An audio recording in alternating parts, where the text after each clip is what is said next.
नमस्कार, आप देख रहे हैं डॉक्टर साहेब, आपके साथ मैं हूं मुस्कान। दर्शकों, आज के इस एपिसोड में हम बात करेंगे हाइपोथायराइडिज्म के बारे में। हम ये जानेंगे कि हम अक्सर ऐसा देखते हैं कि ठंडियों में जो भी इस हाइपोथायराइडिज्म से अगर जूझ रहे होते हैं, उन्हें अक्सर ज़्यादा ठंड लगती है। उनके शरीर में जो उनका शरीर है वो सूजने भी लगता है, मतलब मोटापा भी काफ़ी ज़्यादा बढ़ने लगता है। आज हम इसे भी खास बातचीत करेंगे और तमाम जानकारी लेंगे कि ठंड में अक्सर ऐसा क्यों होता है। और इसे भी खास बातचीत करने के लिए आज हमारे साथ मौजूद है बिहार के जाने माने renowned diabetologist doctor Khalid Hussain. Sir नमस्कार, बहुत बहुत स्वागत है थैंक आपका। You so much. सर, आपसे जानना चाहेंगे, अगर हम हाइपोथायराइडिज्म की बात करें तो हम अक्सर ऐसा देखते हैं कि जो भी इससे गुजर रहे होते हैं, इससे जूझ रहे होते हैं, उन्हें अक्सर काफ़ी ज़्यादा ठंड लग रही होती है और साथ ही साथ बॉडी में भी सूजने लगता है, स्वेलन आ जाता है। तो ये सब का कारण क्या होता है कि ठंड में ही ऐसा क्यों होता है? Actually one of the symptoms जो है ना हाइपोथायरॉयडिज्म का, उसमें intolerance to cold one of the symptoms है, और ओबेसिटी, वज़न बढ़ने लगता, फेस में स्वेलिंग होती, ठंड का इंटॉलरेंस रहता, और हेयर लॉस बहुत कॉमन है। ये फीचर्स है हाइपोथायरॉयडिज्म का।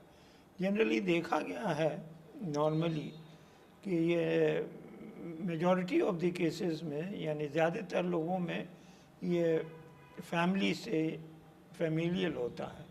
और जब इंक्वायरी करते मैं पेशेंट से पूछता कि आपके फैमिली में किसी और को हुआ है, तो कोई कहता है कि मेरे माँ को था, कोई कहता है मेरे फादर को था, कोई सिस्टर को था, ब्रदर को था।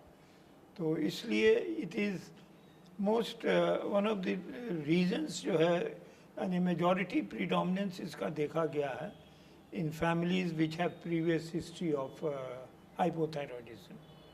और उसके बाद इसमें जनरल लेथार्जी होगी, बहुत दिन तक तो ये डायग्नोस ही नहीं होता है, बिकॉज कोई इसका जांच लोग कराते नहीं है, सोचते हैं कि बस चलिए ठीक है, कुछ ऐसे ही जनरल सिम्टम्स होगा जिस वजह से हमको वीकनेस है या लेथार्जी है। और सबसे बढ़ के मेंटल अलर्टनेस कम हो जाता है, तो शार्पनेस ऑफ माइंड वो थोड़ा कम हो जाता है इस डिज़ीज़ में। तो हम लोग जनरली एक बेसलाइन, क्योंकि thyroid function test as a whole बहुत महंगा है, तो बहुत लोग अफोर्ड नहीं कर पाते, तो मैं एक ही चीज़ का TSH थायराइड स्टिमुलेटिंग हार्मोन का करता हूँ टेस्ट। अगर वो हाई रहता है तो दैट मीन्स कि it is a case of hypothyroidism. मगर हाइपरथायरॉयडिज्म भी होता है विच इज़ लेस कॉमन। उसमें T3 T4 चेक किया जाता है, तो उसमें दूसरी दवाइयाँ हैं, इसमें दूसरी दवाइयाँ हैं। वो लाइफ लॉन्ग ट्रीटमेंट नहीं है, जनरली वो 12 to 18 मंथ्स हम लोग उसको दवाइयाँ देते हैं, और उसके बाद से जो है पेशेंट रिकवर होके स्टॉप कर दी जाती। मगर हाइपोथायरॉयडिज्म फ्रैंकली स्पीकिंग, ये कोई कह दे कि आप 2 महीना खा के ठीक हो जाइएगा, तो it's a misnomer.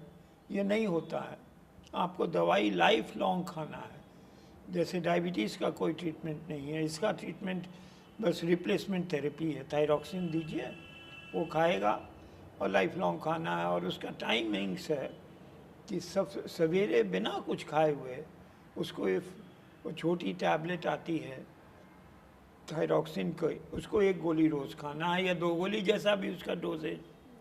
Once he takes it, he will himself feel that he is much better. General well-being, weight उसका कम होगा, जो बाल उड़ रहा है वो कम हो जाएगा, और उसके बाद से जो है वो मोर एनर्जेटिक एनर्जाइल फील करेगा एंड मोर मेंटली अलर्ट।